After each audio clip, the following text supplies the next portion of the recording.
companies like, for example, Decathlon, they have a huge power. For example, one of their factories produces for them 500,000 complete bikes in a year. That's an insane number. And you always try to get the attention of a factory. And when you compare your numbers to these numbers, I mean, you're insignificant. First tier brands, the cost of a carbon frame set goes from $400 to $500. But there's other hidden costs that people also need to be aware of, like the molding cost, the research and development team needs to get paid. So it's important to know this information, but also not stay with just one part of the story. Customer service is the key.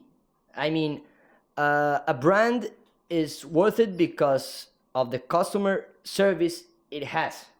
That's very important, especially in an industry like the bicycle industry. What's up everyone, China Cycling here. Today I got something very different for you. Today I'm having a sit down and a chat with the two guys behind a Colombian brand called Spiro. Now don't worry, this is not an ad because you cannot even buy this bike. They're a Colombian brand and they only sell bikes in Colombia. But this is really interesting because, so these two guys, they started a Colombian bike brand, and I think lots of us have had daydreams of like, you know, starting our own bike brand or whatever, but these two guys actually pulled it off. They've been going for like 5 years now, you know, sold thousands of bikes, all that cool stuff. But obviously the main thing is most things are made in China these days. If you guys are fans of the channel, you know, you've seen me going around these factories and stuff. And these two guys, they've got like another perspective on it because they're running the brand themselves, but then they have to go find factories to make their bikes, and then they have to choose factories to make the components, you know, the cranks or whatever, and then group sets, you know, do they trust the Chinese group sets, all that stuff. So yeah, it's really interesting to get their thoughts on it. So my connection with the brand is like this. So they started their brand just before the pandemic, and then basically they'd ordered a bunch of frames, the frames on the way, suddenly the pandemic hit, there was no Shimano, they had no group sets to go on their frames. So they needed group sets basically, and they started researching around the internet and they found my videos. And so then the founder, Esteban, he sent me an email asking me more details about the Chinese group sets and stuff, what I thought, whether or not I trust it, all this stuff. And basically we had a nice back and forth. I could tell he was super passionate about what he was doing. You know, his dream to build a Colombian bike brand, making affordable, high performance bikes for Colombians. And that dream really resonated with me. So I shared with him some of my contacts. I shared with him everything I knew. And yeah, so I helped him out a bit like that. And then fast forward a few years, he's in China. And yeah, he comes and has a sit down with us and shares some of his knowledge on these factories as well. So this video was actually recorded like half a year ago at this point now. It was like back in May of 2024. We're now in December, but I finally had time to sit down and edit it. It was like a 2-hour chat. We'd had a few beers at lunch beforehand and we had some beers to start a chat. So we do waffle on a bit, but there are some gems, nuggets of information in there. So yeah, without further ado, let's check it out. What's up everyone, China Cycling here. Something totally different today. So today I'm gonna take you on the other side of the fence, as it were. So usually you guys know me, I'm all about the direct to consumer stuff, like taking Chinese products and sending them direct to consumers. But obviously China is also the home of the world's factories for all of the brands all over the world. Now, one such brand is my good friends here from Spiro. So they're a small brand, a fairly new brand from Colombia. And yeah, it's no secret that they, like most of the brands in the world, source most of their bike parts from factories in China. So today I thought it would be really interesting to talk to them about their experiences with starting a bike brand, what it's like trying to find the good factories in China, and yeah, just basically show you guys what it takes to build a brand using products from the other side of the world. So yeah, we'll jump straight into it. But yeah, a big welcome to my big friends. We've got, well, you guys can introduce yourselves. What's up, Mr. Joe from China Cycling? There we go. We've been watching your videos for so many years now, and it's amazing to be here at Panda Podium offices, the headquarters, the new headquarters. It's such a pleasure for us, such an honor. I'm Esteban. Hello, guys.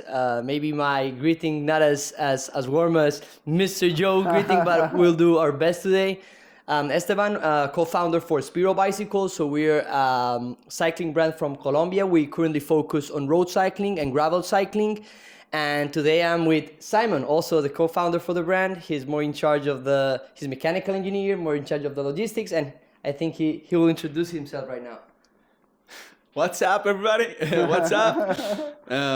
We are not as experienced as you in the YouTube video making. So my name is Simon. As Esteban said, I'm also co-founder of Spiro bicycles. We mainly focus on bringing these nice bikes to our customers in Colombia.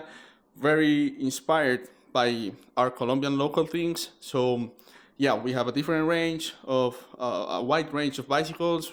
Trying now to we're trying out the entrance in the gravel line. So this one up here is a all-road bike that we will talk to you about it later. So yeah, very happy to see Mr. Joe over here after talking for so many years with him to WeChat and everything. So it's a pleasure. Very nice for you of having us here. Very nice. Very happy. Thank you very much. Cool. So yeah, a bit of background for everyone. So you guys know where we're coming from. So first of all, how we guys know each other. So my channel, obviously when anyone's searching about new bike parts, emerging bike parts, from the likes of Sensor, Group Sets or whatever, as well as consumers watching these, lots of bike shops watch my videos and also lots of bike brands watch my videos too, the big bike brands, the small bike brands, I have lots of people reach out to me, but I get lots of emails in my inbox of people asking questions about this, that, and the other. And yeah, one such guy was my good friend Esteban here. But I'm a busy guy. I can't reply to every email. But the one thing that really struck me with Esteban was just the passion of their brand and the goal of their brand, as it were. Because as we know, Colombia is not the richest company in the world, richest country in the world, right? And so $10,000, $15,000 bikes is out of most people's price range. So those guys, along with me, have the kind of same goals, I guess, of trying to make cycling, quality cycling, accessible to everyone. So hearing Esteban, and this was 3 years ago when we first... Yeah, that was back in 2019. Okay, yeah, so yeah, as soon as I saw that his values were aligned with mine, trying to bring cycling to the masses, yeah, anything I can do to help out, I'll do. And yeah, for full disclosure, this video is not a sponsored video, 99.9% of you watching don't live in Colombia, so you can't even buy this bike. So this isn't an advert either. They kindly gifted me this bike frame, which I'm very grateful for because I think it's a very beautiful bike frame. So yeah, thank you for that. But yeah, full disclosure, this isn't an ad. There's no ulterior motive. We're just here to have an open discussion about how a brand can build a brand using parts from China. So yeah, welcome to be here. Yeah, a few minutes ago. A few hours ago now, by the way, because we have been with Mr. Joe a few hours ago. We had lunch together. And Mr. Joe said, one of the main purposes that I have with my channel is to give back to people all the things I have learned now in the industry for almost 10 years now, more than 10, 15 years now. No, not that long. I'm a fairly new fish. Been doing the YouTube since 2016. So 2016. Almost 10 years. Almost 10 years. So on our side, it's the same motivation, trying to share about our experiences. It's very important to say that maybe we're not the largest brand, of course, but we're very motivated for what we do, very passionate about our jobs, very passionate about cycling and sports.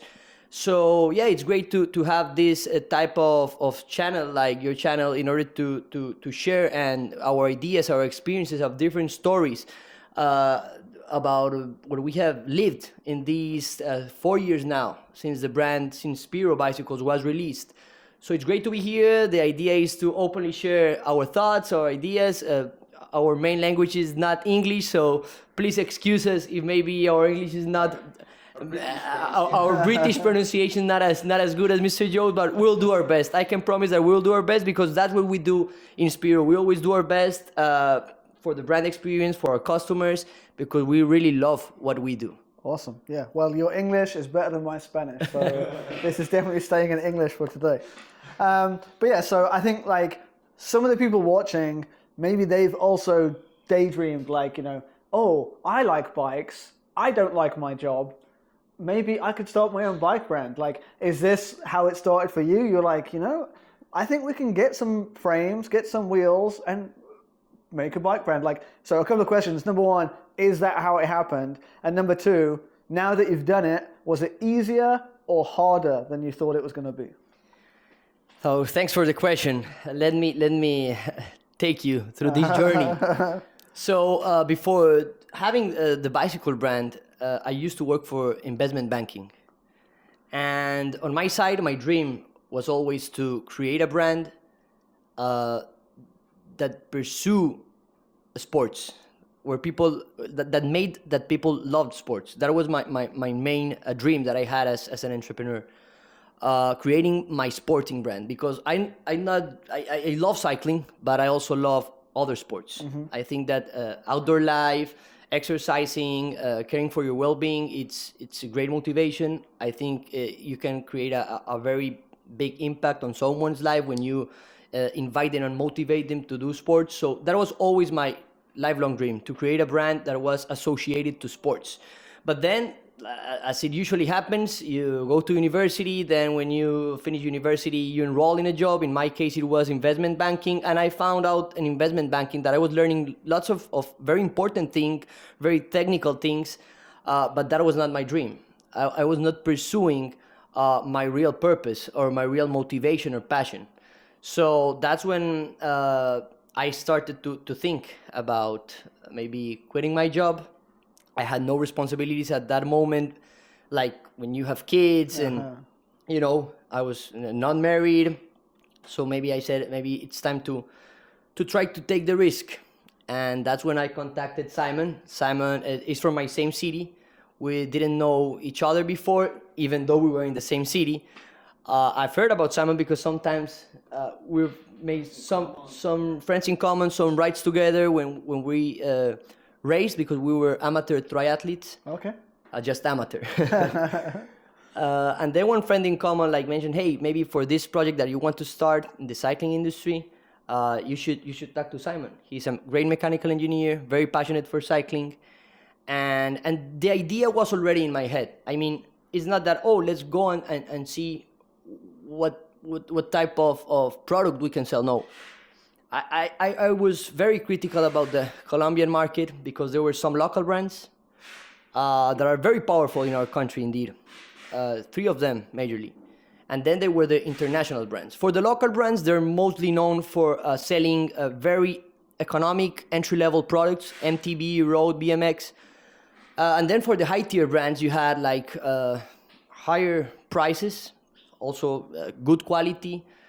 But then in the middle, you didn't have a brand that was able to offer people like a motivation to ride a bike, to feel proud of your bike, to have a deep sense of belonging for the brand that you're using for your bicycle, right? So majorly, like the entry level local brands, they focused on being like a trader, purchasing a product from China and just selling it to stores massively. And that's what I didn't want for my company. I wanted my company to be a brand that had good videos, nice design, good after sales service, customer experience, where we could educate our customers, where we could inspire our customers, where we could educate, where we could connect with our customers.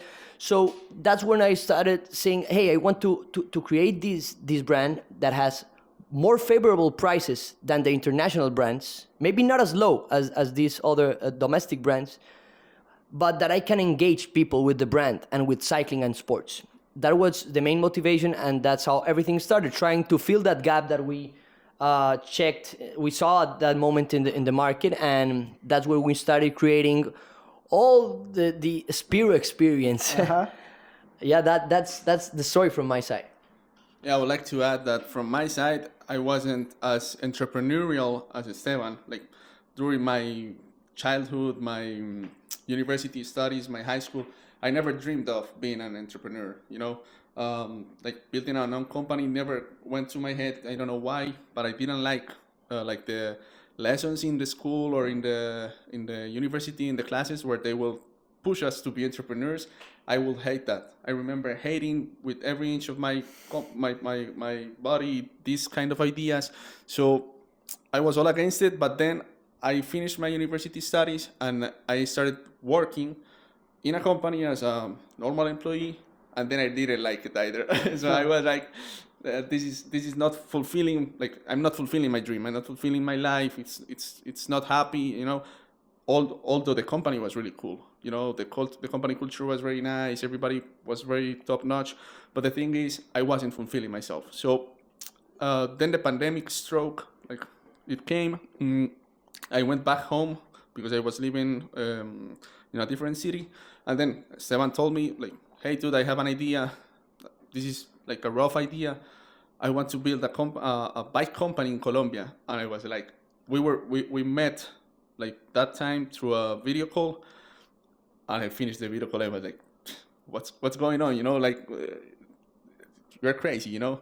This doesn't make any sense, you know, because I didn't know, like, all the possibilities that we had, like, in that moment. So I was like, dude, that's crazy, but if you want, I can, like, you know, be by your side, help you with stuff, like, because I was searching for a different job. You know, it wasn't like from the start we weren't like partners and we started working on it. No, he had his idea, a bit different from what it is now. You know, it was meant to be a bit different, and then after being together for a couple of months, you know, I understood like the feasibility, very hard feasibility of the company, that it could be a dream that we could fulfill together. I myself am a very like bicycle fan, you know, from the start, from my childhood, always rode bikes. My family rides bikes, everybody rides bikes, so it started to come together, you know, and then we started working. It made sense, and after that, like, you know, it just become something that was really, really complicated, really hard. It wasn't easy, you know, getting to know the suppliers. We will talk later about it, but if you ask me if today it was as easy or as hard as we thought, no, it was a lot harder than we thought. Like, we didn't imagine it to be like the full idea, but it has been a very nice journey, you know, and it's very cool to be up here, like, after all the turns and things that have happened, to be here in China at your offices talking about our brand. It's just crazy, you know. But he's being too polite. When I first came to his home to introduce him the project, he told me, "You're crazy. You're very crazy." That's crazy, you know. Because in Colombia, as I told you before, the industry had been dominated for more than 30 years by 3 domestic brands and 4 international brands. That's it. And he said it's a very hard industry where you need lots of money to start your project. The entry barriers to this business is very high. But I insisted, and I told him there's an opportunity. There's an opportunity because I think there's any of these brands is really creating a brand. You earlier we have this saying that you earlier mentioned. The idea was not to build a Colombian company. The idea was to build a Colombian brand. Yep. And we stick to that idea. Very cool. It's not building just a company. It's building a Colombian brand. It's building identity, right? So that's one of the main challenges, but one of the things that I mostly enjoy doing right now.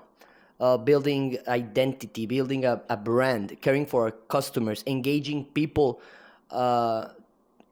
with the brand and making them long-term users of the brand and the product. Yeah, like, so I think, my audience, like most of us, are kind of like performance focused or blah, blah, blah. Like, they're like, I think like most of us would like to think, oh, I don't care about the brand, you know. I just want the fastest wheels, or I just want this. But like, I don't think that's true. Like, I think inside of us all, it's, you know, the bike you ride, it's an expression of your personality, right? Like, it's, number one, it's showing people what you're into, like what your values are, etc., etc. And if the logo on the down tube doesn't mean anything to anyone, then like it's no one knows anything about you. So I do think, despite, you know, most people saying like, oh, I don't care about the brand, I just ride this bike because it rides nice. No, like I just. For instance, let me tell you something. When I first saw you today, maybe you can stand up to show the audience your shorts. Right? Oh, my shorts. So he has this pink shirt. I'm being called out. And these like SpongeBob shorts. There right? we go. But it's his identity. Yep. And when I if I look at the bikes that Joe has ridden for the last years, they are also expressing his personality. They're an expression of his personality, right? The Correct. colors, even though some things don't seem to match together, that's his personality, right? And that's, I think that your bicycle can be, and the brand that you relate to can help you express that personality. You ask us if it was easy. I think that we started with the most challenging product, which is the full bike, because you got to do everything. When I first checked for like analyzed the gap in the market, it was for full bikes, not for bicycle parts, right? So that's when we initially started like, oh, it's just like we should sell the full bike, but a bike, it's made of many parts, and that's where the real journey starts. How can you build a great looking bike that's highly functional, which the price is accessible for people, and that also makes sense for you to sell, of course, because I think that, of course, the business needs to make financial sense, right? So that's where the journey starts, and when we start really going deep down in the industry, looking for the best price to value suppliers to fit that market that we were trying, that we were aiming to, right? Because we've learned that it's not as many people say, oh, everything in China is the same. One factory makes all the bikes for the world. That's not true. And we can expand more to tell you real stories about that say that so you can understand better that that's not true. So that's when we started really going deep down the bicycle supply chain, the global. We went down the rabbit hole, and we started learning which supplier is reliable for bearings. I mean, when you ride a bike, you don't see the bearings, right?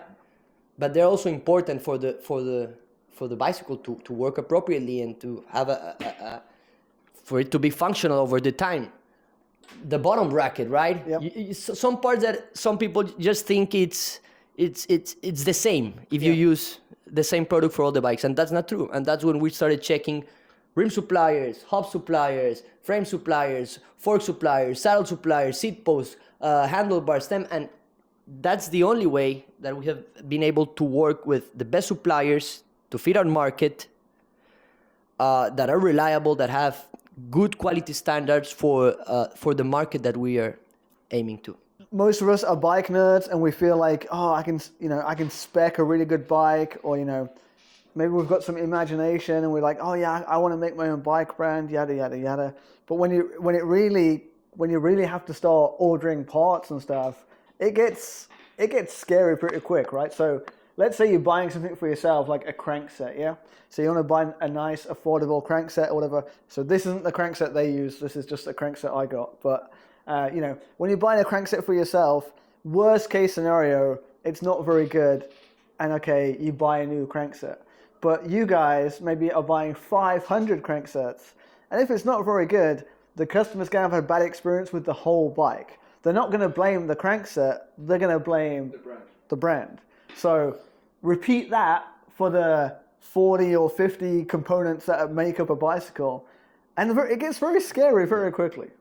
Yeah, it's not only like having the parts that best match your product market fit, but also that match all the characteristics of your bike. Because maybe you have experienced before that a lot of people still do not know about the different bottom bracket measures, for instance, right? And we don't expect for people to know that, because it's just a hobby for many of the people. So we can't expect that people know what bottom bracket size they should order if they want to purchase a crankset for their frame set, right? And then many people order the crankset without knowing this, and then when they receive it, they are going to install it, and they see that the measures are not compatible. So that's one of the things that we have also taken into account since the beginning, and is education. I think that's what we most admire from you and your channel, and it's how you educate people, right? What's behind the product?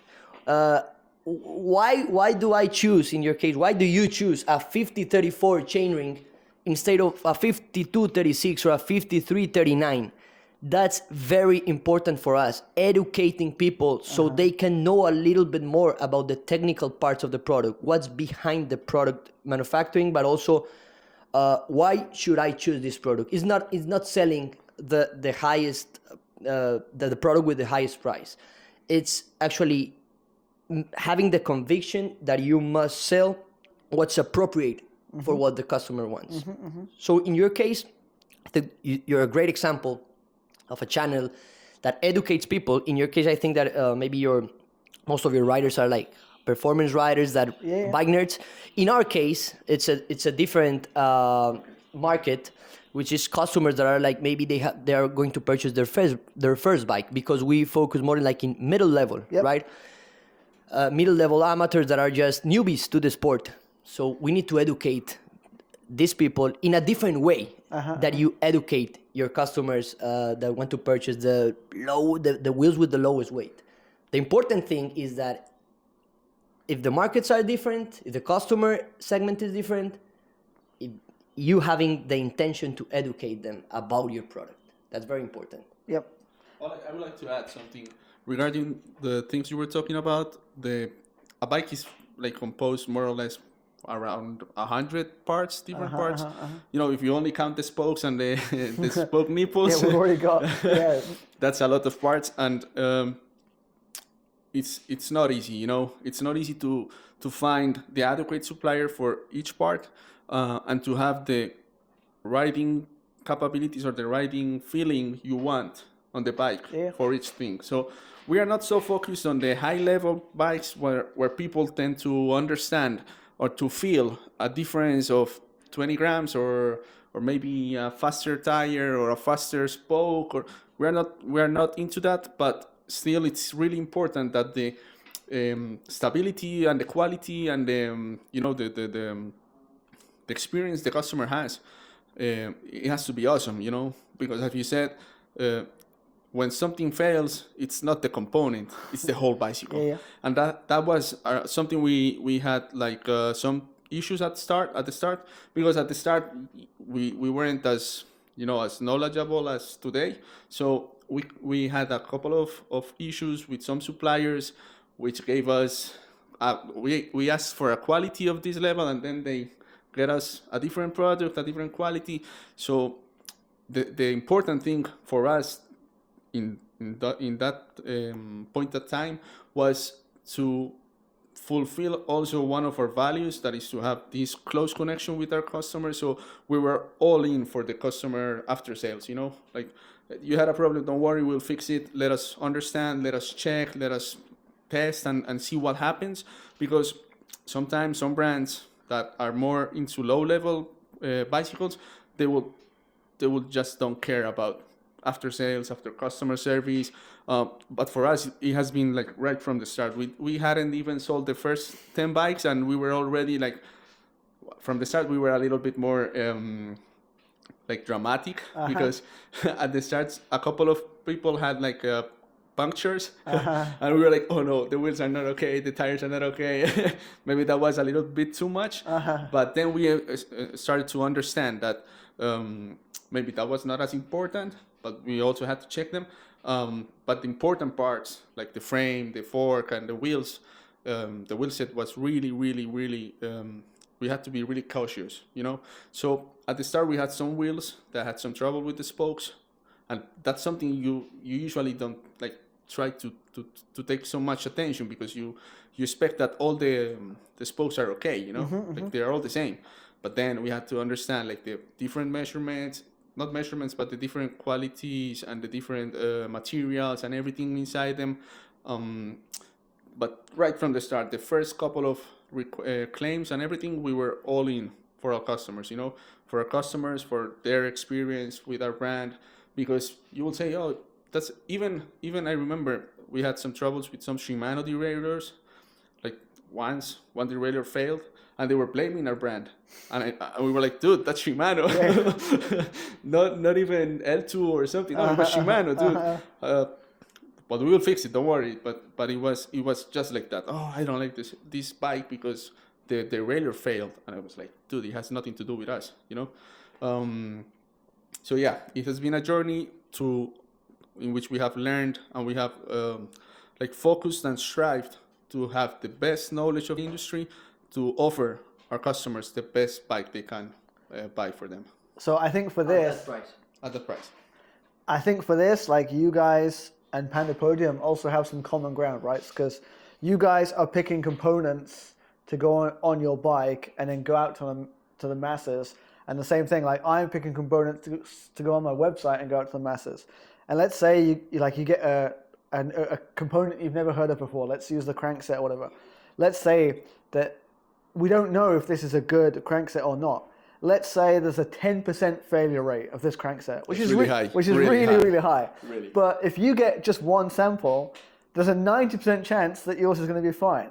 But then when you sell 100 of them, you're going to have 10 that have a problem. So this is like the numbers are never in your favor, right? And so in the beginning, especially, all you can rely on is your customer service. Like I've tested mine, or maybe I've got 2 samples or 3 samples. No matter how many you get, like it's still not going to be as many as when you start sending them out in big numbers. And when that happens, it's all down to your customer service. Yeah, before I would like to say something. You know, like when things are going okay, people just don't say anything. But if something like the smallest thing goes bad, then it's the worst that can happen, because he will tell that something was bad to all his friends, and then all his friends will say that, you know, that's that the wheel set or the brand is not okay. So that's the thing about having issues, because one issue can have like a really big attention of people, whereas when you do 99% of the things right, nobody's going to say anything, you know. Yeah, so if like 1% of people have an issue with something, but you go on the Weight Weenies forum or something, you'll think that 100% of people, because everyone's talking about it, because the ones who don't have a trouble, they're outside riding, like they're not on the internet. Let's put something very clear on the table. Even the factories Yeah. that are manufacturing for the first tier brands, we've been in those factories, and even they accept it's impossible To do 100%. It's impossible to do 100% of the product with no defects. That's impossible, right? The important thing is that we cooperate together to improve the product quality every time something that should not happen occurs. And at the same time, the after sales. Who is behind your sale, right? Even if it's an overseas sale, foreign sale, like in your case, that you sell globally, who is behind the brand that's selling you to back up that purchase? That's very important, because in Colombia, some Chinese apps like Alibaba, AliExpress, like also they're also popular in Colombia, right? And some people like sometimes like they say, oh, I've purchased these very cheap wheels through these channels, and so far they're very good, right? But then there's other cases where someone says, oh, I purchased these wheels through these same channels. They had this defect, but when I contacted the supplier, he never appeared again, right? So I think that that's very important. First, putting having this very clear on the table that any factory in the world, at least in the cycling industry, will make a product that's 100% perfect all the time, all the batches. What's important, it's the after-sale service that you have with your customers, right? In Colombia, for example, recalls are not so popular. Like, you know, recently we had the Shimano recall for the cranksets, and people are like very impressed because, oh, it's Shimano. Even Shimano has the problems, right? So the important thing is being there, whatever happens, being there for your customer, having a great after-sale service, and just putting that customer above everything, obviously with a appropriate communication between both parties. That's very important. And we think that that's not only important between the seller and the buyer, but also between the seller, factory, and the wholesale buyer, for example, right? It's very important. After-sale service is, I think, it's the inflection point, especially in a product like a bike, right? It's not a t-shirt. Yeah. It's not a t-shirt. It's a bike. You're spending on it. and your life when also. you're going down a hill Yeah. at 70 k's an hour, things can go wrong. You want to protect your Insta360, right? Yeah. Yeah, so we've kind of talked about, the troubles and stuff and blah, blah, blah. But if we go back in time, so, okay, you two have decided, okay, let's do this. Let's make a brand. Was there a point where you just look at each other and go, wait, how do we do this? Like, what's the first step? Like, Google, aluminium bike factories, China, and just start going through the pages? Like, talk me through roughly the process. I've been very fortunate. To be honest, I've been very, very fortunate to meet people like you and also my good brother, Mr. Henry. He's like my master here in China because he's a guy that's very professional in carbon. He has worked for very large carbon factories. To mention some names, like the factories that produce for Colnago, Bianchi. He has been in 3 of them as the leader for research and development in these companies. And then when I found Mr. Henry, this is his Western name, he has been like a second dad for me, right? Okay. Like he saw so much passion and so much willingness on my side to create the brand, to make the project work, that he started supporting me a lot with his contacts and his ideas. And you see, as we were discussing it earlier, there's lots of factories that the boss used to work in this other factory, and then he before working in this factory, he had this friend that worked in this other factory. And obviously there are a lot of different qualities. I'm just talking about the top-notch factories that you have a reliable quality control, professional team. We've been very lucky to be able to work with these types of companies. But at the beginning, the first order that we purchased for some frame sets was very shitty, because that was actually a first, like a trial order that we placed when I had not met Mr. Joe or Mr. Henry, and it was very shitty. Fortunately, I had Simon as the engineer in the brand, he's mechanical engineer.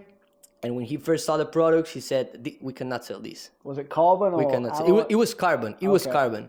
And we even cut inside some of the carbon frames, and they had the fiberglass that you couldn't even see when you first took a look at them. The layers were like some wrinkles and the fork diameters were imprecise. I mean, it was a mess. It was a mess, and we learned this by losing money because these frames could not sell. These frames could not sell. Yep.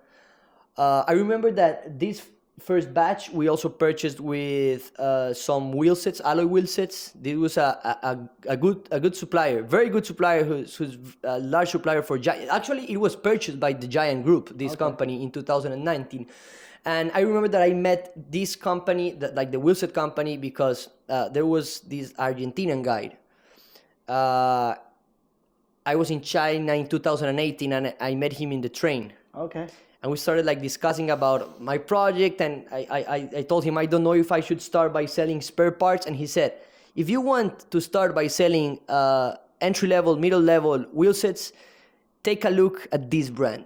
Very good, very stable, and we still cooperate with them today with this factory, even after they were purchased by Giant. So the idea at the beginning was to purchase the frames, purchase the wheels, and buy the Shimano components from the local dealer in Colombia, right? But then the plans change, and I think that's one of the things that becomes normal when you are an entrepreneur. How did the plan change? This was not a business idea we had because we were seeing the increase in demand of the bikes in the pandemic. No, this was a lifelong dream that I had, right? That then Simon joined the team and joined the dream. But when we started the company, COVID hit, and then sourcing Shimano from the local dealer was impossible. So we have not even sold the first bike because the first frame sets were very poor quality, and we were not going to sacrifice our customers' safeness and the new brand having like issues that didn't make any sense. So we had already had this bad experience with the frames. We had the wheel sets waiting there to be sold or built. And then we had no access to Shimano. What the hell were we going to do? We have already quit our jobs at that moment. So that's when Mr. Joe appears in the story. We don't have access to Shimano. We already quit our jobs. We have some frames that can't be sold. We have some wheel sets. What the hell are we going to do? And that's when we found about the Chinese transmission system brands, Sensa. Then we found about l-twoo. L-twoo, Chinese call it l-twoo, but now after 1 month here in China, I almost calling it l-twoo. You're fully Chinese now, yeah. And that was like a leap of faith, right? Yeah. At the beginning. But it's also nice to see the progress that these brands have had in terms of research and development, product stability. We currently cooperate with l-twoo. Very impressive about what they're doing right now. Big shout out to my friend Evan from the marketing department. I got you back, Evan. Big shout out to my friend Evan, and they're doing great things. I think that they're really working to make the product each time better, more innovative. And then, like, going back to the story, we started with Chinese brands, Sense at the beginning, and then we made another purchase of frames because we continued deep diving into the industry. Then we learned after that carbon experience that not all the carbon is made the same. That's very important. Not all the quality control processes are the same in every factory. That's very different in every factory. Not all the material that the factory source is from the same source. People tend to think that if it's Toray 1000 or Toray 800, it doesn't matter where the material comes from. There's some. I've been speaking to the local riders, and they say there's some very crap carbon bikes and brands at the moment, very very cheap here in China. That the carbon is a domestic carbon, is not a Japanese Toray. And that makes a huge difference in the material. And then the manufacturing, the quality control process. I insist in this word, quality control is everything in this industry. You inspect every product at Panda Podium before you ship. That's quality control.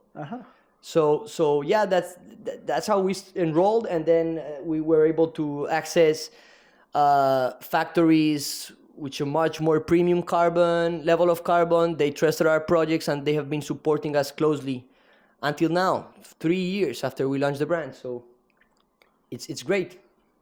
Yeah, but coming back to one of your questions, we did search in Google for a lot of things. But not because of the suppliers, but also how do you start a brand? How do you create a web page? How do you create an Instagram page, like social media? We have been learning about every single part of the company, like marketing, sales, sourcing, quality control, technology, innovation, everything, So, and everything has been, like, most of it has been done through Google. Yeah, but like, how cool is that? Like, so before the internet, you'd have to go to school to learn everything, right? But now, and I'm the same, like, so people know me as doing, in my previous job in the bike industry, I was in charge of marketing and did a pretty good job. I never learned marketing in school, like. Same case as me. Yeah, so, so cool that these days you can just learn everything from the internet. And my bike knowledge, as we said before, all my bike knowledge came from YouTube as well. So, like, just making content like this in the hopes that we can inspire someone out there who wants to make their brand, like, just giving it back. So yeah, thanks. I think it's important not to trust everything well, you yeah. On social media, right? It's very important to find the reliable source. Yeah. Right? It's important to see how much does the people that are promoting a product know, how much do they know actually about the product, what's behind the product. And that's curiosity. If they ask me maybe what's my strength, I think it's curiosity. Yeah.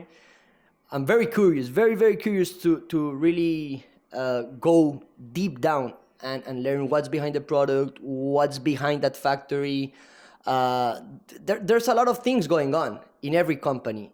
and you cannot just they're my factory, they just ship to me. No, what's going on? How's the management team? How's the leadership the leadership style in that company? Do workers feel good working in their employees feel good working in this company? They feel motivated, because this can really affect the quality of the product, especially in carbon. If you go to a carbon factory, it's very manual. Carbon is manually made. Like sanding the Yeah. well, like... So maybe if the guy from QC or from the lamination that is having a bad day because he hates his boss, I mean, would his job put the customer's life at risk? Yeah. So that's something very important to know. What's the factory environment? What's the leadership style in the management? Where does the brand want to head towards to, right? Do they want to focus on their OEM customers, or do they want to promote their own brand? It changes everything. That's the strategy that they choose changes everything. So small quick question. How many Chinese factories have you been in at this point? Right now, at least for 25.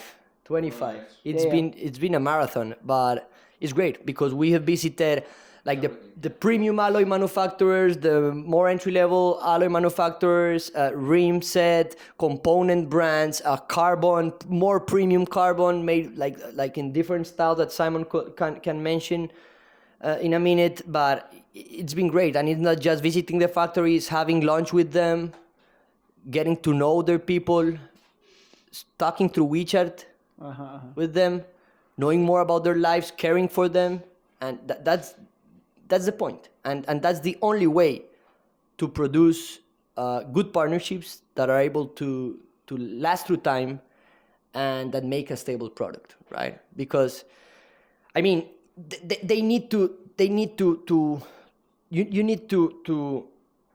transmit the energy to them. Like your energy, your willingness, you need to also transmit it to them, because if you just go by the numbers, they're not going to pay you attention. I mean, we visited one of the factories that manufactures for Decathlon.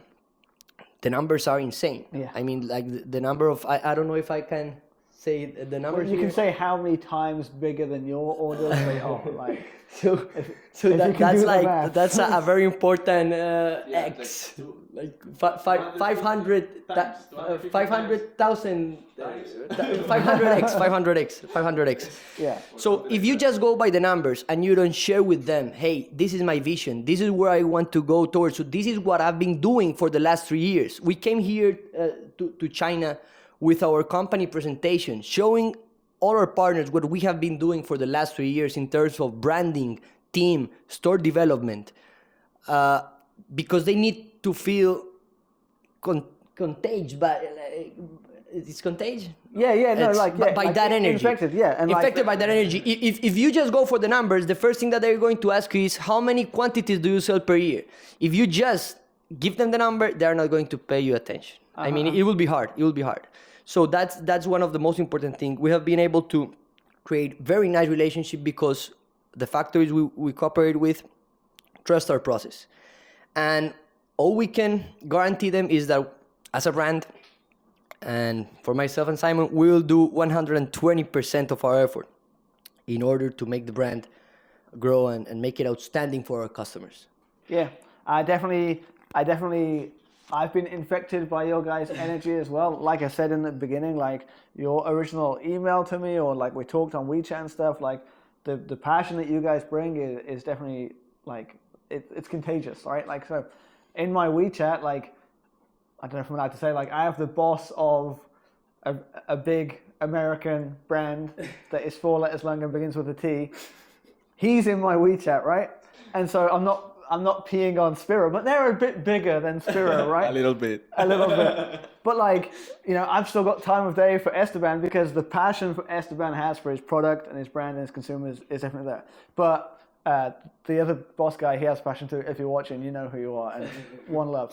But so yeah, I think like to go back to a comment you said earlier, I think we need to tell something that people, they don't know. Like, so when you start building the bike brand stuff, one difficulty I imagine for you guys is that when your order quantities are smaller, it's harder to get into the bigger factories.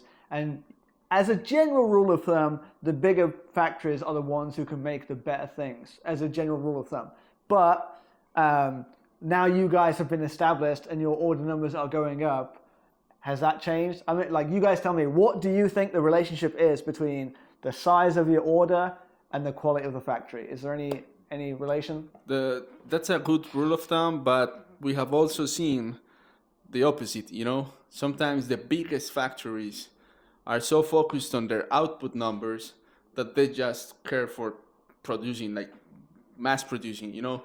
And it goes and goes and goes. And we have seen some factories that are really mind-blowing, you know, like thousands, hundreds of thousands of frames hanging all around the 4 million to 5 million. Like for the large factories, up to the 5 annual million. output goes from 2 million to 5 million. That's like the annual output they're able to produce. In alloy frames. And alloy full bikes.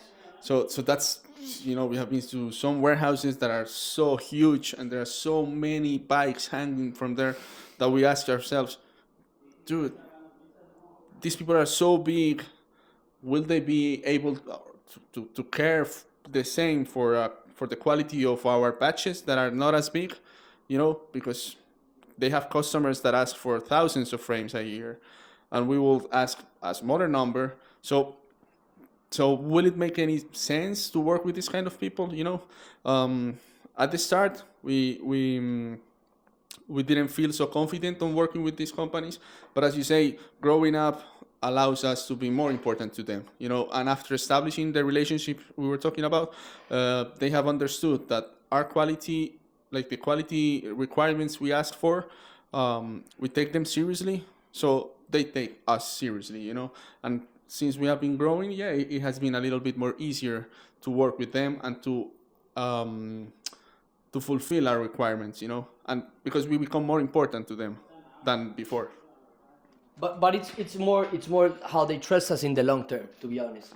That's why I use the word that I've been very fortunate to find people in the industry who really think that, hey, I must help this young brand, their young generation. That's another thing that we've seen.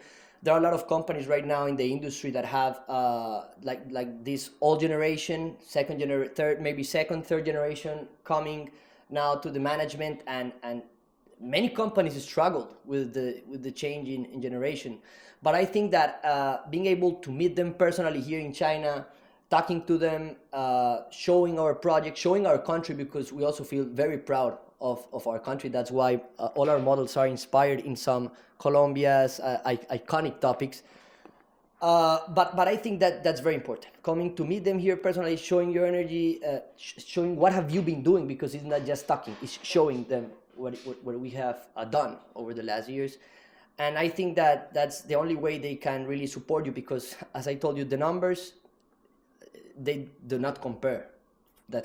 If you compare them with companies that have been in the market for 30 years. And we want to grow step by step, because for us, customers are very important. Mm-hmm. We've also heard stories about European companies that maybe after 3 to 4 or 5 years, they receive this huge investment, money investment from maybe a private fund, and they go crazy trying to expand the brand very, very quickly, and they lose sight of their customers. They lose sight of their quality. So for us, we prefer to go step by step. It's important, obviously, and I'm being very fortunate to have people that have supported us, even though our quantities are not huge at the moment, but they trust our process. They trust that we are a young generation. And yeah, that's what we're also trying to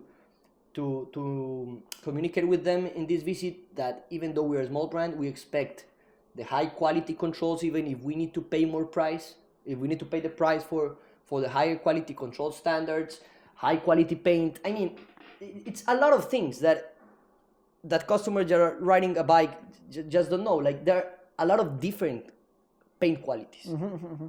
Right? Like last week we were in Tianjin in a very cheap factory that I was inviting they produce entry-level models at a very cheap price. And I asked them, why are you so cheap? I have visited other factories in Tianjin, but they are not as cheap as you. And they say, oh, because we don't have a quality control. Obviously, we will not work with that company. Never in our lives. But I also found it very amazing that I'm also seeing each time more Chinese companies also looking to become better. Our current main partner even tells us in this visit, I don't want to hear the good things. Tell me, what do I need to improve? So it's great to be able to partner up with companies that tell you this. I don't want to hear the good things. I want to hear, what can I improve? What can I improve for you? So that's very important. And obviously we come with feedback in an organized way, with a book that has different points. Hey, we pay close attention to detail to these things that maybe some customers are not even able to see it, but we want to improve it. Another example.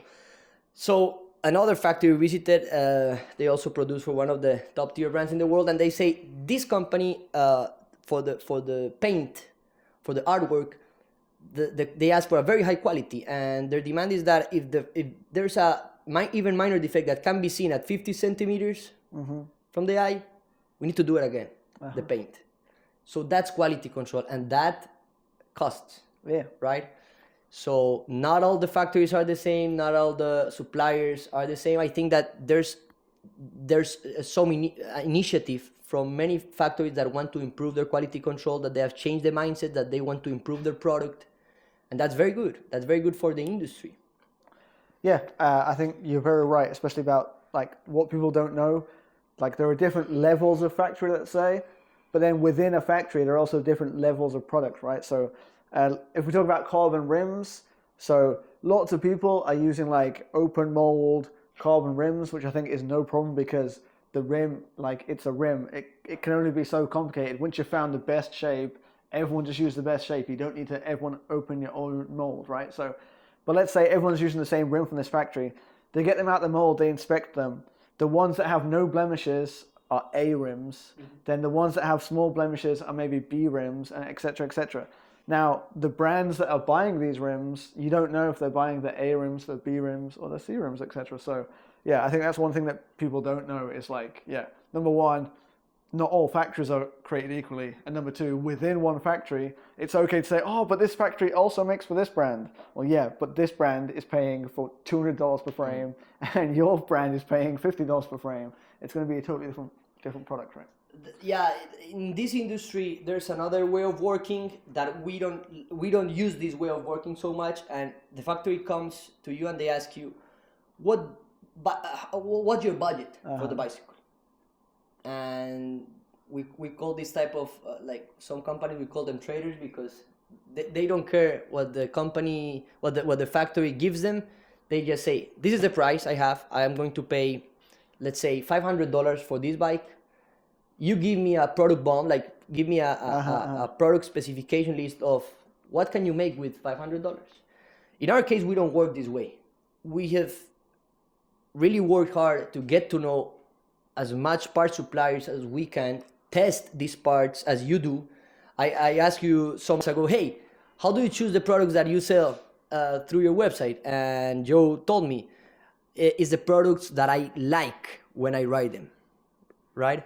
So in our case, it's the same. We tried to first test the product, get to know as much suppliers as we can for each part, and then we don't tell the target price to the factory. We tell them, we want to build this bike with these spokes, with this rim, with this tire, this type of frame set, this fork, and that's for the factories that assemble for us. For the other factories that don't assemble for us, that just produce the spare parts, we assemble locally.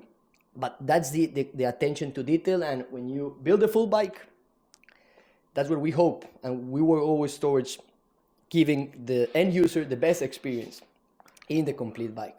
So I've got a hot question. It's going to be controversial. So some of your bikes are assembled in China. Some of them your team assembles in Colombia. Yep. So controversial question, who assembles better? Oh, I will answer that one. Okay, let me grab a beer because this is controversial. Thank you. It's the first time we don't have Tsingtao. Yeah, sorry, we're in the south of China now, so there's less Qingdao. There's more snow. Snow. Yeah. Anyway. Cheers. Cheers. Question.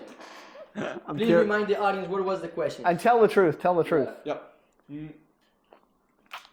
So just to give a little bit of context, the bikes we assemble here, at least for now, are assembled here because tariff thing in our country. You know, that's mainly customs and things that I don't want to go into detail because it's very complex. But for the entry-level bikes, we assemble them here. For the mid to higher level, we assembled in Colombia. And I have to be honest, before coming here, I was completely sure that we assembled better, like our teams are better. But then we came and visited a special factory which focuses only on assembling bikes. It doesn't do frames, it doesn't do wheels, no, it just assembles. And they showed us that they had the cheap assembly, and it was really crap, you know, for kids' bikes or things that you don't need like much control, like in terms of grease and torque. Everything's steel, everything's alloy, so there's no need for a lot of attention to detail in that kind of stuffs,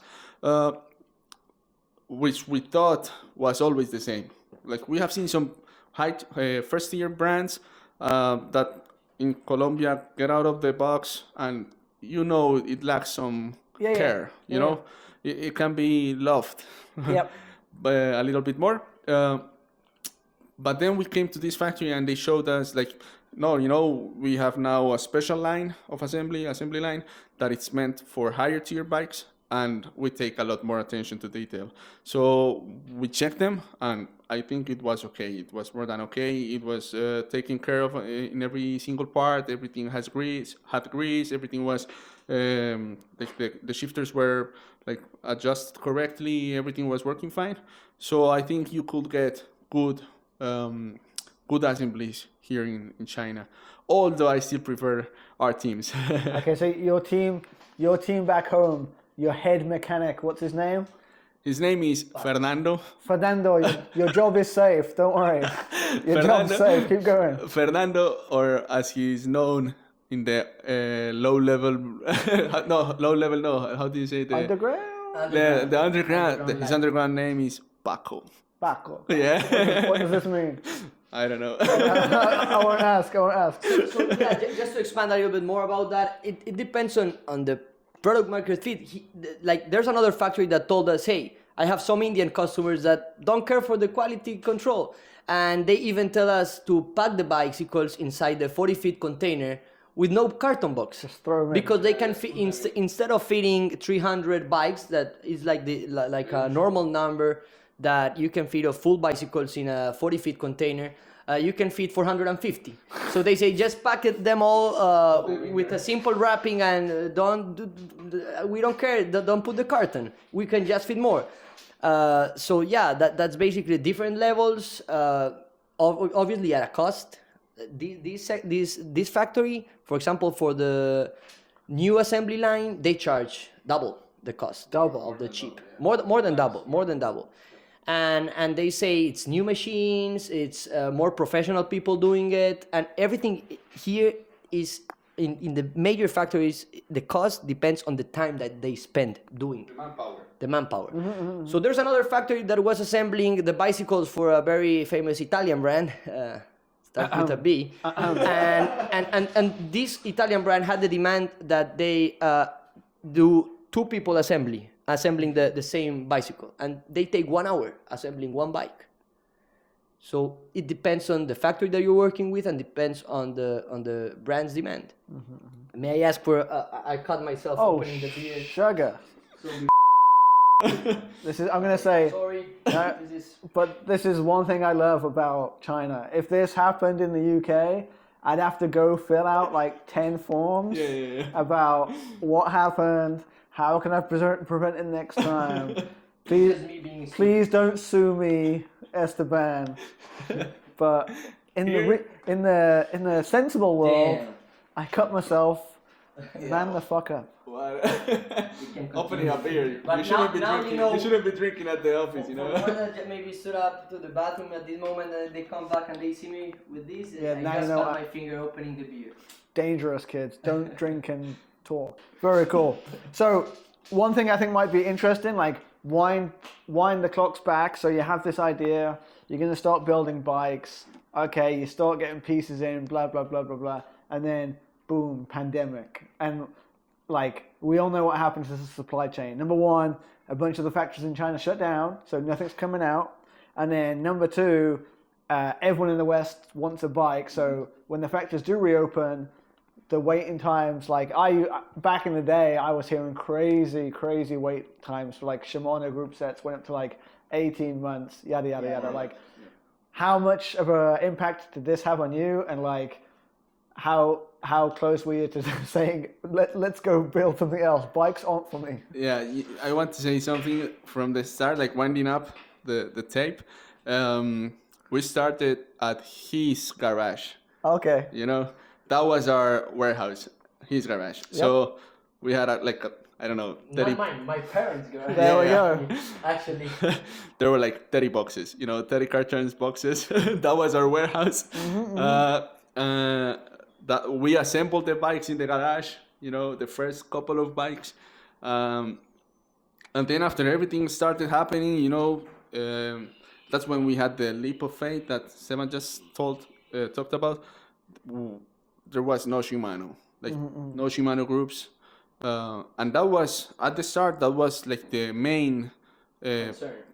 No, but I mean, the main product was going to be sell bikes with Shimano groups, because that was the only thing that was known in Colombia. Yeah. Because SRAM was just starting to come and to become so powerful as it is today, in Colombia especially. So nobody knew about SRAM.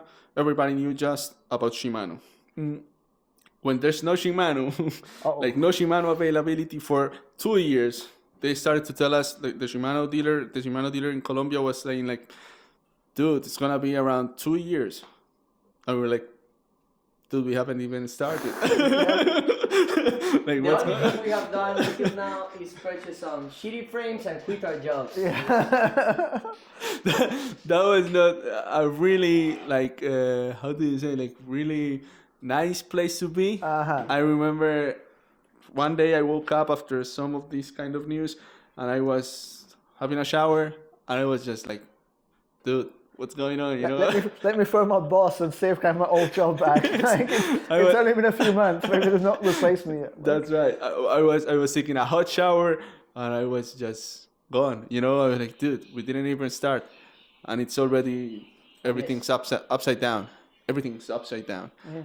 So that was really hard. Those were really hard moments. And then was when we started checking about Sensa, about l-twoo. We had them like on our how do you call it when the view, like Peripheral vision. Peripheral vision, yeah. So we had started to read about them, started to check them, but they were really like out of bound because everybody wanted Shimano.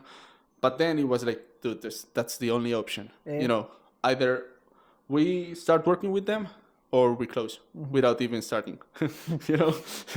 So that was like the situation at that point. So we're lucky that the customer that we were targeting, it's like the weekend rider, amateur cyclist that doesn't want like the premium product, because if we had created a brand that aimed the premium product, like we will be. Yeah.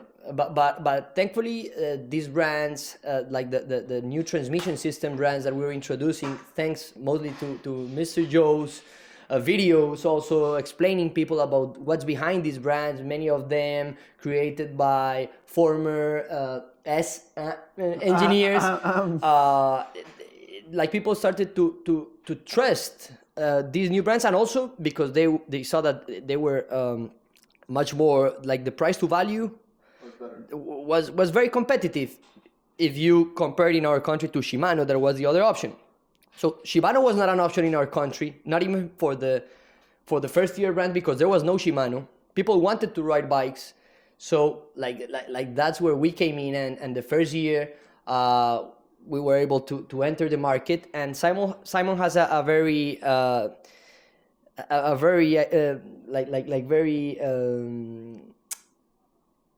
very philosophical saying, because after the first year he told me, hey, this year people bought from us because we were like the only option in the market, right? Now this year we need to start working even much harder, because now we need to sell. Right? So They were buying, we weren't selling. they were buying, we weren't selling. So but the product was like, it was a nice product. We didn't sell the shitty frames. We met another supplier, and we launched the bicycle brand in March 2021. March 2021. So we launched the brand in March 2021, and we launched it with a alloy frame set model with a carbon fiber fork and a complete carbon fiber frame and fork model. For rim brake, both models, the carbon fiber one had also the disc brake version. The frames were very good quality now for the launch. And we started mostly promoting the components that we had available, which were the Sensa. Obviously being very clear about the information. Hey, this is a newer brand than Shimano.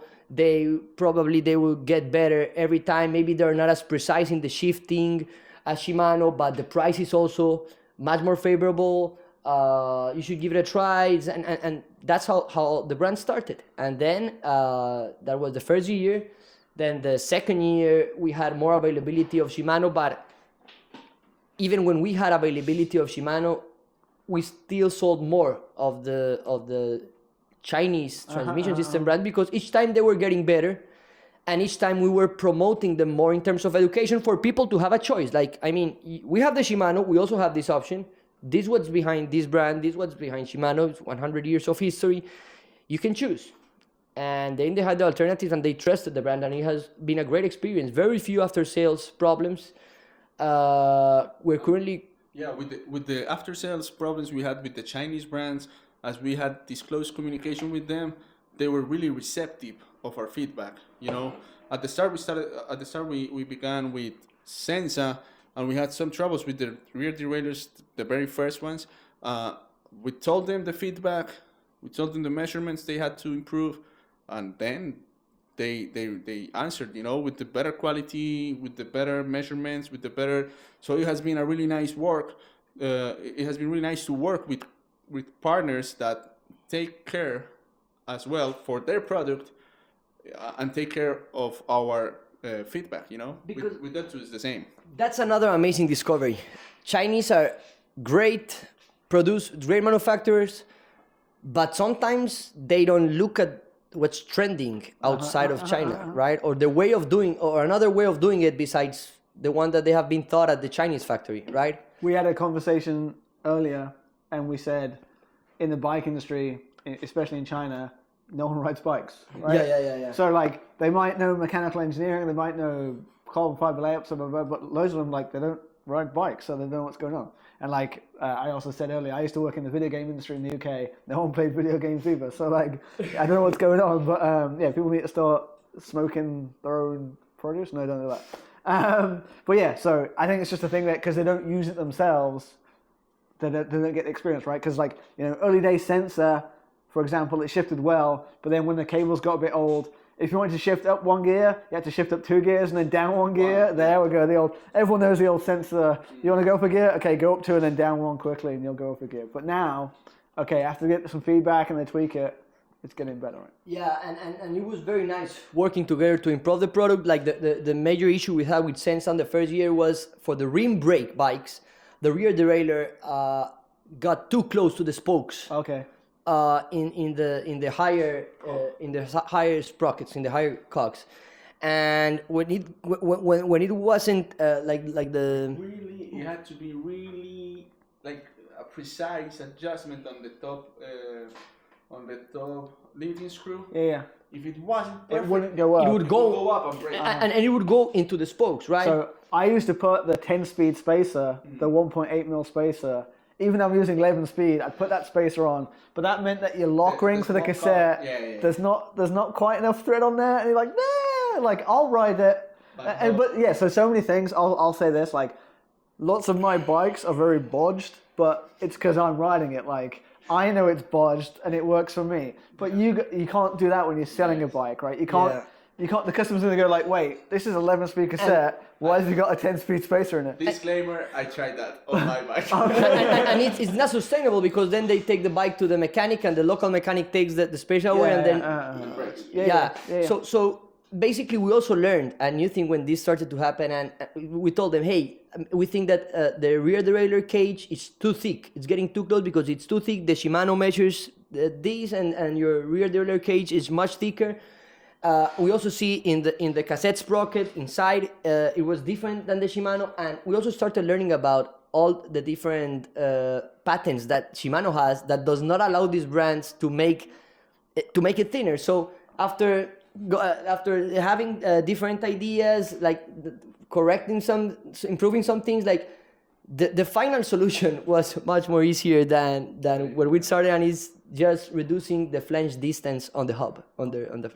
Yeah, I think I remember on the early sensor. Most convenient. The pulley screws were too long and they stuck out the back as well. Yeah. Like So we had to cut them. Like, you were yeah. So in our company in Colombia, we had to take every single derailleur and then like cut it so it would be completely flush with the cage, and then it wouldn't be so long. You know, those are small details that for Sensa maybe was like, okay, whatever, let's go, let's sell. And many, not many, but a couple of distributors in Colombia got to bring Sensa to Colombia, but they wouldn't care about it, you know? And they will sell all of these products, and people will have like after sales issues, and they will say, it's your fault, you know, because always it's the customer's fault, you know? Yep. So for us, it was completely different because after the first issue, we were like, oh, wait, what happened? Then we checked, we revised, we talked with Sensa, asked for the drawings, asked for the measurements, asked for everything. And then we were like, dude, maybe change this, change that, take into account that maybe this doesn't work. And they were like, oh, yeah, okay, don't worry. I will send you, I remember they sent us rear cages by plane, so we could change all of our customers' rear cages. So we didn't have the issue we were having before. So that's really nice, you know, to have cooperating partners that are willing to improve their products, and that are willing to have customer after sales. You know, like to worry about the after sales of your customers as much as you do. You know, so that has been really nice. Also with l-twoo, we have had that experience. Like we had also a couple of issues at the start, and then we were like, dude, take into account this, take into account that, and they were like, yeah, thank you. We already checked that with another customer. We already did this. And you know, the development they are having right now, it's crazy. You know, every 6 months, something's new, something's better.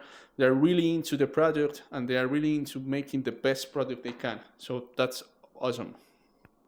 So you guys now have been in lots of factories, Coleman factories, Alloy factories, etc., etc. A Pinarello Dogma F. What do you think Pinarello are paying the factory for that frame set? I can tell you about. Okay. So we say that $500 for the frame. But there's also another important part of the story here, and people don't see this part. They also pay a huge investment amount for the mold, because the mold is CNC mold, so they need to pay more or less around $10,000 per size for the mold. And at the same time, they obviously need to pay also the research and development team who designed the model and like designs the layup, and also during the year they're looking for the trends, looking for new designs, looking for how to innovate. Even though sometimes there are years where you see that the industry does not innovate at all, there's people behind trying to see how they can innovate, right? And so also the quality tests, also the pre-production, like all that happens before the production. So Yeah, sometimes we see some like headlines that say, "Oh, actually, those frames cost 1/10 of the price they're sold at." Oh, we are getting ripped by the big companies or something like that. But actually, yes, maybe the production of a frame is not as high, but there's like a whole world around that has to be taken into account. I totally agree. Like, I'm a big Specialized fanboy.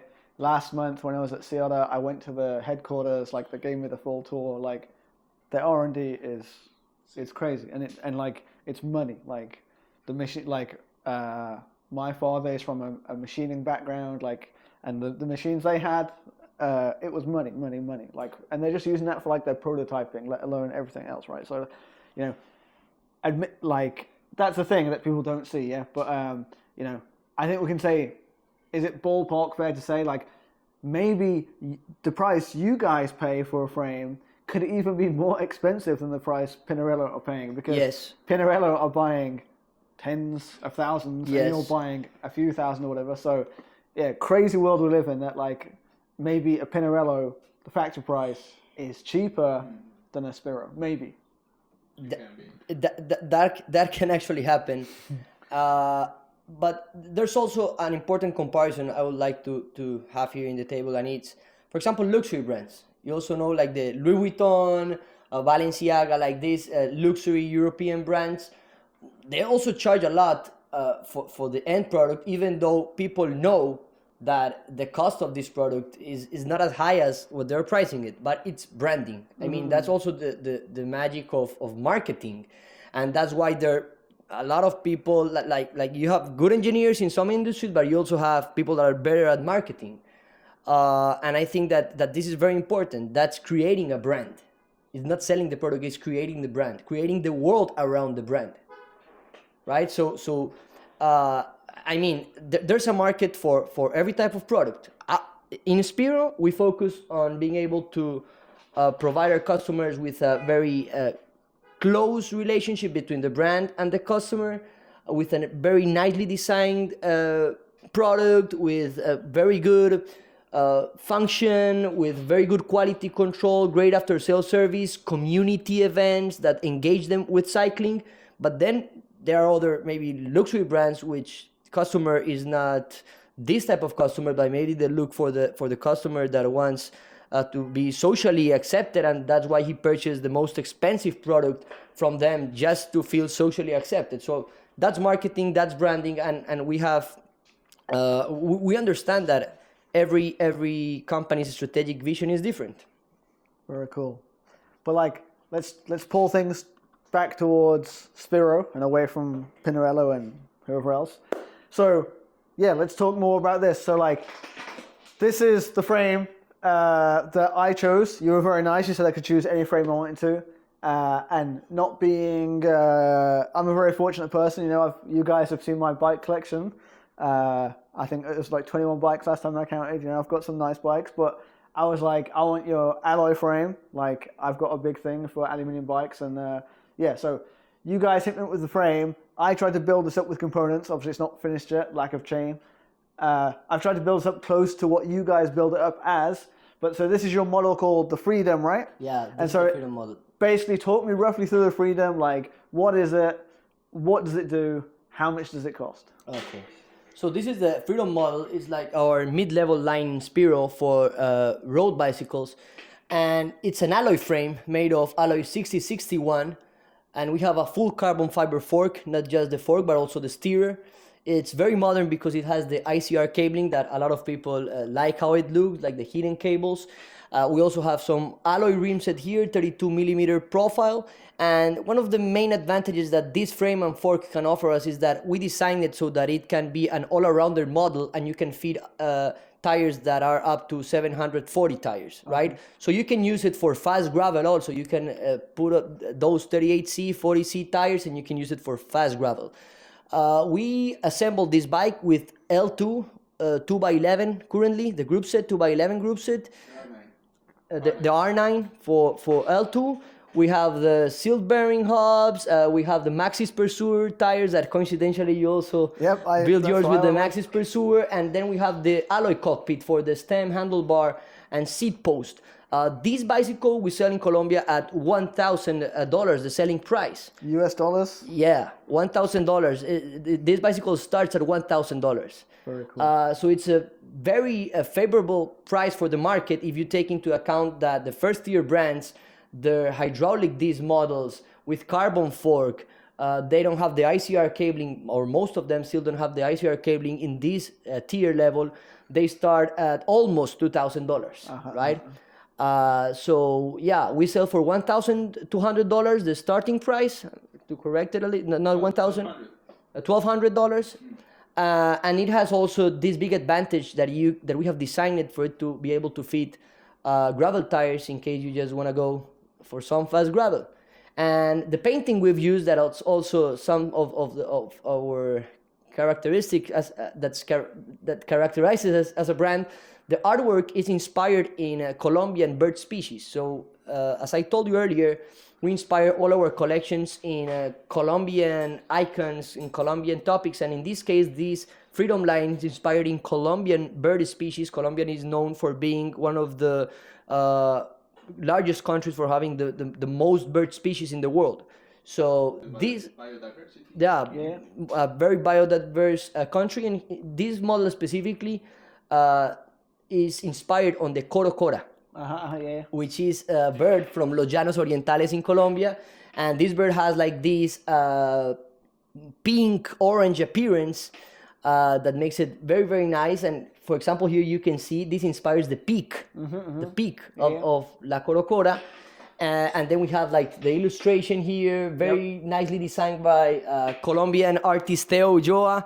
I'm saying hi to Teo. He's a big fan also of the channel. Okay. And Nicole, which is also in our team. We love her so much. And here you can see, for example, these represent the birds of the wing, the wings of the birds. Yeah.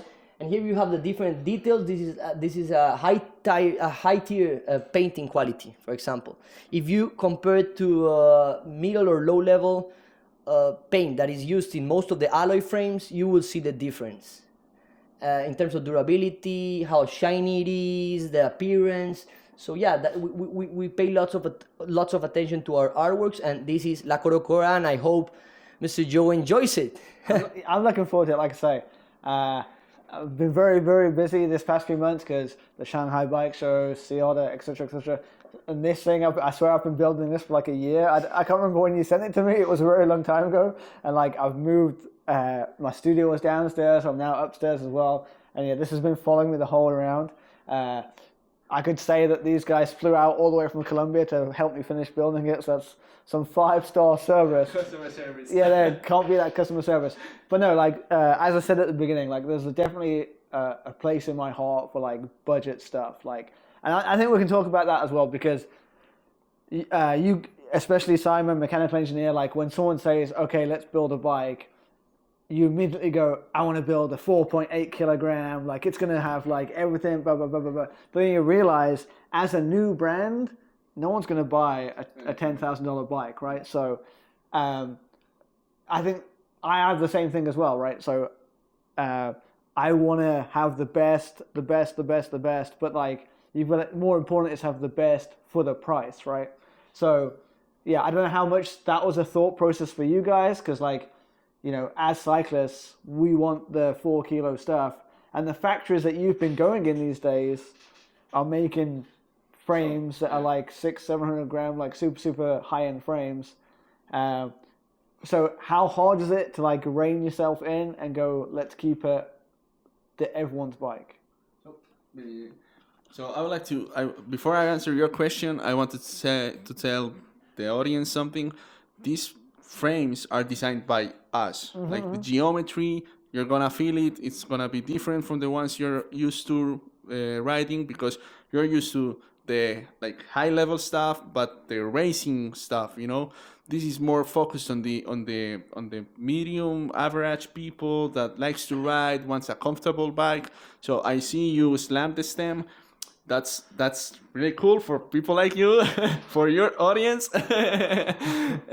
But we are not so focused on that. So even if this is a small frame, like extra small frame, I think. Yeah, I got small the smallest frame just because I want the lowest stack, and I was like, I don't think they wanted me to do that. But Yes, but especially this one has a higher stack than any like other bikes in the same sizes, because it's meant for people to be comfortable, you know. So maybe you will slam it and you won't feel it so slammed as you usually feel some of the other bikes you have here.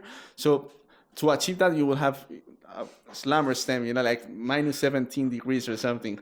But those are things that we thought of before drawing the design and drawing the geometry, because that's the product to market fit, you know. So and that relates to your question, because we also like really awesome bikes, you know. We have seen some awesome, like mind-blowing stuff in the Shanghai show, also in some factories, and that looks awesome, but that's not meant for the day-to-day rider, you know. For the usual riders, that's just things to dream. We all would like a Ferrari, but when would you use a Ferrari to go to the store? Never, you know.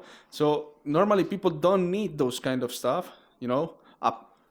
Only if they are racers, only if they go all the way and they weigh like 60 kilos.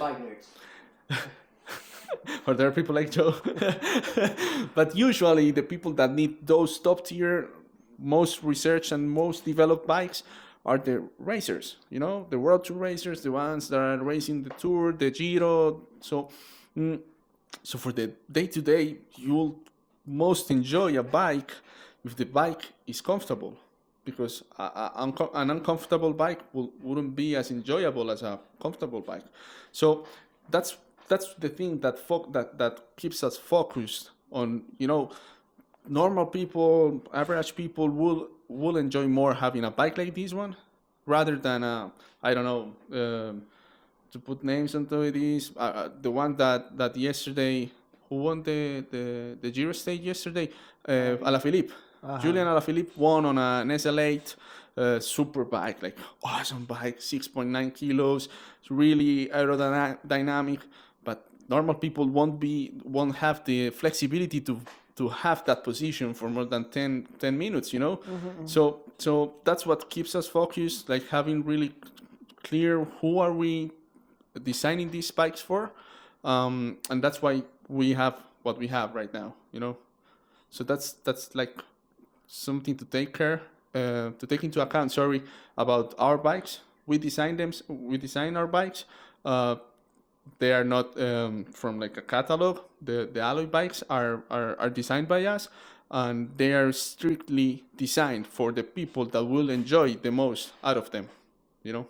Very cool. And like I say, I'll throw you guys can go on the Spiro website and check out, or on their Instagram, and check out all the different paint jobs. Like, this was the hardest paint job for me to choose. Not because, so usually when a brand wants to sponsor me a frame, they ask me to choose one of these 3 colors. I'm like, I don't like this one, I don't like this one, I don't like this one. It's hard to choose because I don't like any. When you sent me these colors, or when I went on your website, I was like, it was hard to choose because I liked them all. This one and the blue one, it took me the longest time to choose. And yeah, I'm liking how this one's good. I'm gonna put some white bar tape on it, and I think it's gonna be popping. Oh, wait, I want to do a small comment here. Colombian assembly is better than Joe's assembly. Oh yeah. So our team Paco assembles bikes better than you. Someone buy Paco a plane ticket. He needs to come here and fix this for me. Yeah, I'm doing a big disservice to the bike so far. Yeah, we'll see when we're rolling. But yeah, it's taken me a while, and every time I come back to it, I'm like, well, what's the last time? Did I tighten this? Did I not tighten this? No. But we're getting there slowly. We're almost there. And yeah, looking forward to ride it for sure. But yeah, Paco, I need your help. So your journey so far, coming to China, I'm kind of curious, like, what's the most surprising thing you've seen in a factory so far? Or like, you know, because I feel like we said at the beginning, like, how you thought the journey was going to be before you started and how the journey is, I'm guessing, has been very different. If we look at some specifics, like, what was something that before starting this journey you didn't know, and now you know? So basically, if you had a time machine and you could go back 4 years and tell yourself, what would you tell yourself? We were talking about that like these last days. Like a fast answer, like 90% of the things we know now, we didn't know before. You know, like we started with the 10% of what we know about right now. It's like the maybe 10% that was really important, but we have learned like the other 90% up to now, you know, and we never stop learning. You know, the people that say that they already know a lot, those people are just bullshitting, you know. Yeah. Like every single day there's something new to learn. Every single day there's a new way of doing things, a new technology, a new way of assembling bikes, taking into account different stuff. So it's a never ending journey, you know. So that's the fast answer. Maybe the long answer I will leave it to Esteban. Esteban's good at long answers. So in my case, we already knew that like all the brands, like almost all the brands produced here in China, but it's amazing to see the actual production of these brands in the factory, right? Like, hey, we're here doing the water decal for the water decal for this brand. Hey, we're this frame you're seeing over here, and the curating process for the carbon is for It's funny, right? Because like it's pretty closed off when you're not in the factory, but as soon as you're in the factory, it's like they drop their pants and they show you what they got, right? Like, oh, this is this guy's, and oh, this isn't coming out to next year, but this is the new from, you know, and they'll show you a brand from a frame from a big brand. You're like, I don't think you're supposed to show me that, but thank you. We've always been very honest, because we tell our customers that we manufacture in China, that the designs are made by us, that also the brand is from Colombia, but we also explain them the reason why we manufacture in China. But sometimes you see, like I remember I was checking one of the companies from north of China, the factories, another Italian brand made in EU. On the frame. Yeah, on the frame. Yeah. And I was like, oh, it's a shame that they can't be sincere to their customers, right? Or others that say made in Taiwan with the sticker, and I asked like the production department, why does it say made in Taiwan? And they say, oh, because from here we ship to Fritz-Joe, which is a very famous assembly factory in Taiwan, where the bicycle will be assembled. And then they say that is the assembly is made in Taiwan. So it's very impressive to actually see that here in China. Another thing that has impressed me the most is the different quality control levels. That's all. I'm repeating it again and again in the interview, but it's everything. You know, it's everything. The time that the company spends on quality control is very important for the reliability of the product. And even though there are some companies that also try to like teach the employees the quality control mindset, we've also heard from some companies that, we have some traditional employees that it's very hard for us to make them believe that they need to spend more time and pay more attention to the detail in the quality control process.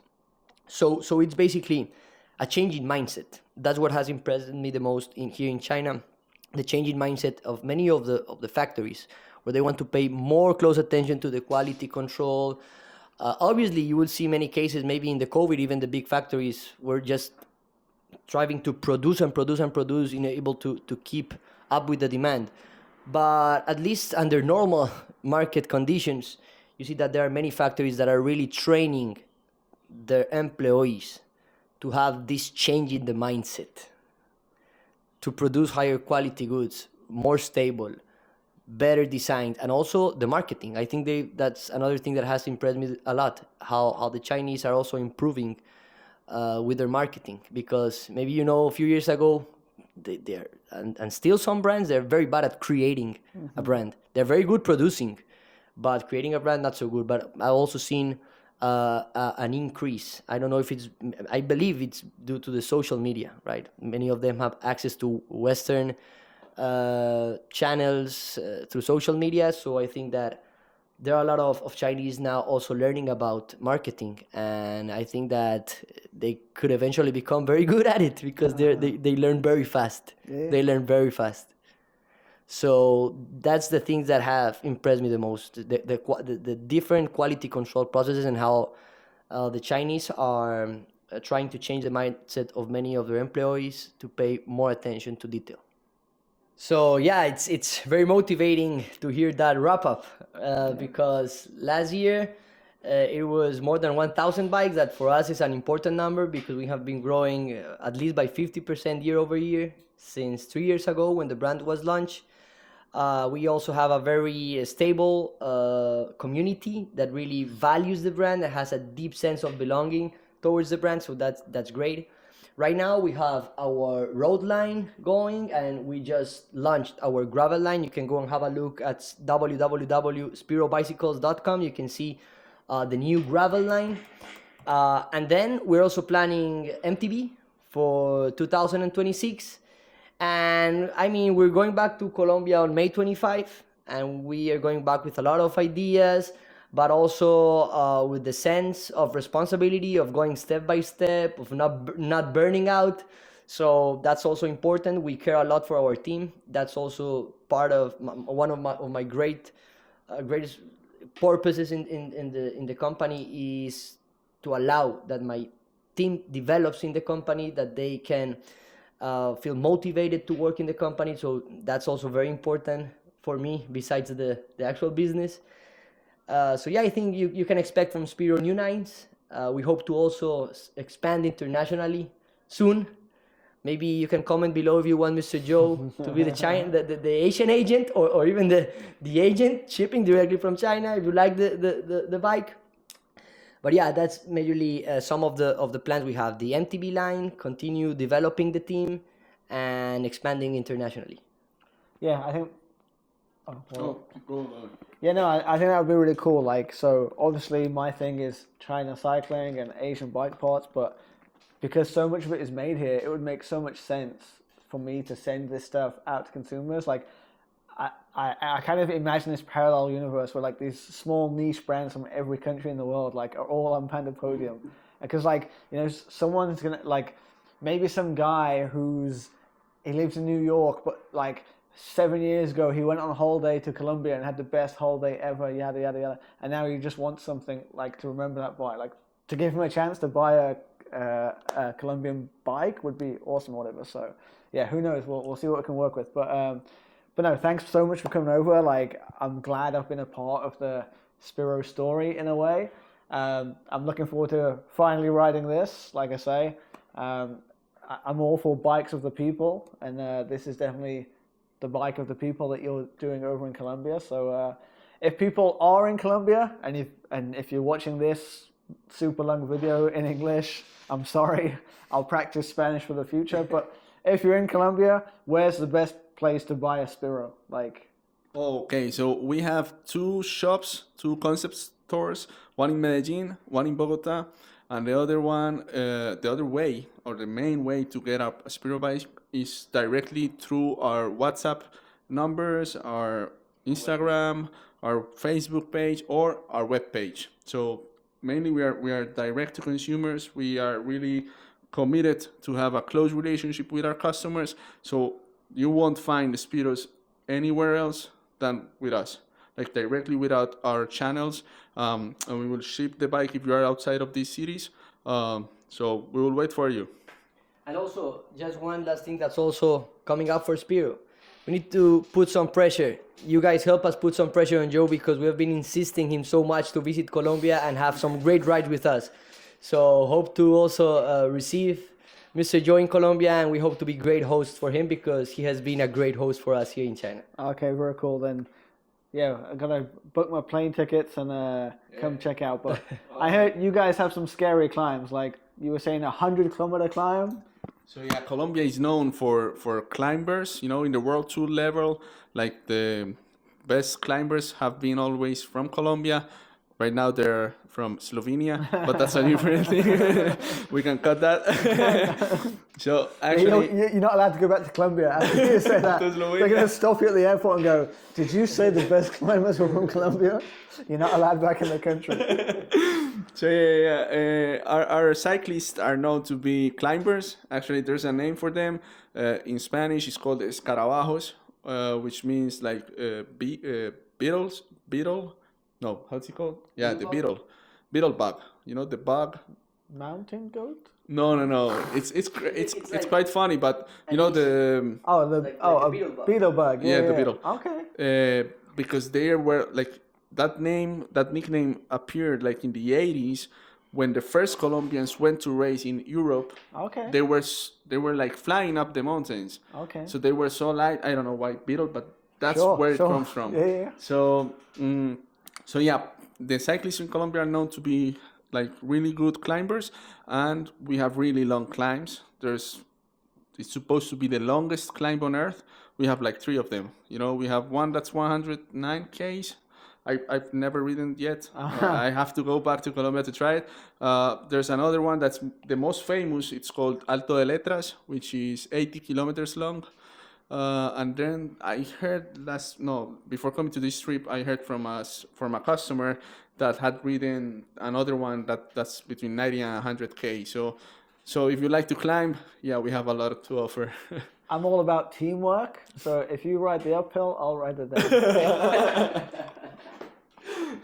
Very fair, you know. It sounds fair. Half. Sounds good. Same distance. Very cool. And if people are outside of Colombia and they want to join the Spiro journey, they want to get involved, just follow you guys on Instagram, like. Yeah, and let us know in the comments. Maybe we can start working out the international e-commerce site, or maybe we can have the agent, right? So just leave the comments. It's feedback for us. So let us know, and we will work towards that if it's possible. Yeah, like this video hasn't been very product focused. Like they do have an impressive range. Like I've kind of glossed over it because I didn't want this to seem salesy or pushy and stuff. But like these guys, they're passionate about bikes, as I think you've seen, because we've been talking about bikes for almost 2 hours or something. They're passionate about bikes. They're trying to make bikes affordable and for the masses. And yeah, I think that translates to every country, not just Colombia. So I'm all aboard on the Spiro journey. I can't wait to be riding this and yeah, flying the flag over Colombia in Xiamen. So yeah, it's been really nice to have you. Any closing statements? Our pleasure to be here. It's such an honor. You've been such an inspiration for us, and it's like quite amazing to be. No, not quite. It's amazing to be here today at Panda Podium, talking about cycling, talking about the things we love, and hope that you guys enjoy this interview. You can leave the comments below. We will check for the feedback, and yeah, just excuses if maybe some of our English words are not the best, but we tried at best. Okay. Thank you guys. I've loved. Oh yeah, go. So I was gonna say, like, I've loved making this video, but after this video, I'm gonna get 200 emails from every country in the world going, I want to be the next Esteban. Like, hey Joe, tell me which are the good factors. Top secret. And for your information, we're now heading for a cyclist party. Yeah, we're going more beers. More beers. This is Cyclist party here in Xiamen. Wow. apparently this is the secret of the bike industry. No matter which country, people like beer. Of course. There we go. So as you say, China Cycling out. You. Very cool. Very Bro, cool. let me hug you. Such a pleasure. Pleasure's all mine. He's already drunk. This will go to the bloopers now. So that about wraps up the video. Like I say, a very long one. If you've made it this far, congratulations. Yeah, leave some well wishes for Spiro, the guys, in the comments down below. And yeah, let me know if you want more content like this. I'll see you in the next one. China Cycling out. Cheers. Cheers for the invitation. Cheers, my cheers. friends. Yeah, Cheers. Weehaw. Weehaw. What's it? He says, you say another, yeehaw. You say another expression normally. No, China Cycling Out.